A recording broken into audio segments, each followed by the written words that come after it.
Dalam maklumatnya, Kapolda Sumsel melarang warga memiliki atau membawa senjata tajam untuk menjaga diri dan bukan dalam profesinya yang dapat membahayakan orang lain.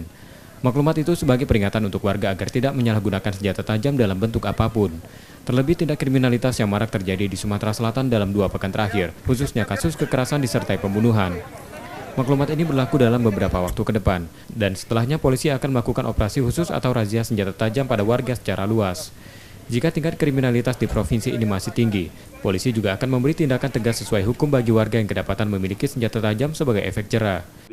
Dalam maklumat itu, selain kita memberikan himbauan kepada masyarakat untuk tidak membawa, himbauan itu juga memiliki makna bahwa kalau ada masalah supaya diselesaikan secara kekeluargaan, jangan dengan mudah terpancing emosi.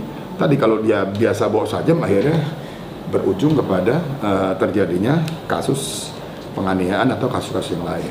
Kalau memang ternyata dari hasil tren kejahatan yang ternyata masih juga banyak kasus-kasus yang menggunakan senjata tajam, berarti kan maklumat ini belum maksimal. Nah, sehingga tahapan berikutnya kita akan laksanakan razia terhadap orang-orang yang membawa senjata tajam.